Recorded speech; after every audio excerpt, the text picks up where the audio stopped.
Party senior శాసనసభ్యులే వాపోయారు. ఇవాళ కౌశిక్ రెడ్డిని అడుగుతా ఉన్నా, మీరు ఇవాళ నేను కాంగ్రెస్ ప్రభుత్వంతో పనిచేస్తున్నందుకే నీకు ఇంత అక్కసై నా మీద దాడి చేస్తే మరి ఆనాడు నీ కాంగ్రెస్ పార్టీలో ఎమ్మెల్యేగా పోటీ చేసాం, ఓడిపోయి ఉండొచ్చు ఇక్కడ ఇన్ఛార్జ్గా ఉన్న హుజురాబాద్లో.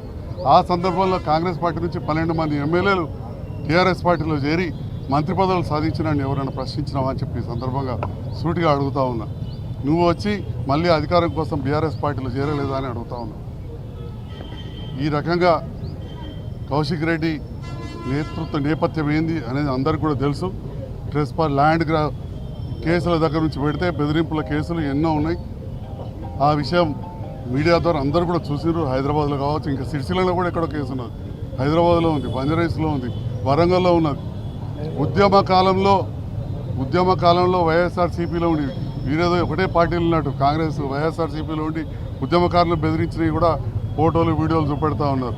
కాబట్టి ఈ విషయంలో కౌశిక్ రెడ్డి గారు ఏం మాట్లాడుతున్నారో అధిష్టానం అర్థం చేసుకోవాలి. ఎందుకంటే నన్ను అనే ప్రతి విషయం వారి వైపు కూడా నిలబెట్టి చూపెడుతుంది. మేము ఇవాళ ఒక 10 మందిని కాంగ్రెస్ ప్రభుత్వంతో కలిసి పనిచేస్తున్నాం. వారు 60 మందిని తీసుకున్నారు. ఎమ్మెల్యేలను, శాసనమండలి సభ్యులను, సీనియర్ నాయకులను ఎంతోమందిని తీసుకోవడం జరిగింది. ఆ విషయం ఇవాళ గౌరవ పెద్దలు కేసీఆర్ గారు కావచ్చు, పార్టీ కార్యనిర్వాహక అధ్యక్షులు కేటీఆర్ గారు కూడా గమనించి స్పందించాలి. అదేవిధంగా నాతోటి శాసనసభ్యులు కావచ్చు, ఆ పార్టీలో బీఆర్ఎస్ పార్టీలో ఉన్నారు, మిగతా నాయకులు కూడా ఆలోచన చేయాల్సిన అవసరం ఉన్నది. మీరు అనుకుంటున్నారు కావచ్చు సంజయ్ కుమార్ని ఏదో అంటే బదనామవుతారని. అట్ ద సేమ్ టైం అన్నప్పుడల్లా మేధావులు కావచ్చు, పాత్రికేయ మిత్రులు, చాలామంది సీనియర్ నాయకులు, మొన్ననే ఒక సీనియర్ బీజేపీ నాయకులు కావచ్చు, ఒక మేధావి మాజీ ఎమ్మెల్సీ కూడా పార్టీ ఫిరాయింపులు అన్నప్పుడు వాళ్ళకు బీఆర్ఎస్ పార్టీ వాళ్ళకు మాట్లాడే నైతిక హక్కే లేదని చెప్పి నాకు తెలియదు. వారే చాలా పెద్దవాళ్ళు, వారు సీనియర్ నాయకులు, వాళ్ళే చెప్పడం జరిగింది. నేను కూడా ఈ మీడియా ద్వారా చూడడం జరిగింది.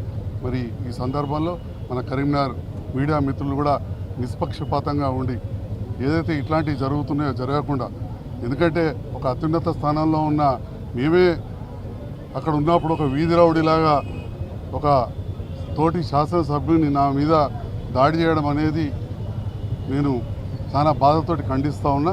ఇది మీ మీడియా ద్వారా కూడా ఈ సమస్త ప్రజలు కూడా గుర్తించాలి.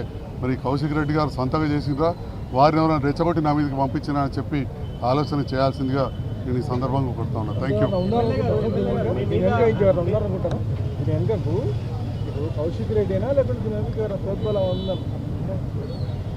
ఉండే అవకాశం ఉండవచ్చు, లేకపోతే ఒక్కడే కూడా చేయొచ్చు. ఎందుకంటే చాలా కేసులు బీఆర్ఎస్ పార్టీలకు రాకముందు ఉండే ఉన్నాయి కదా.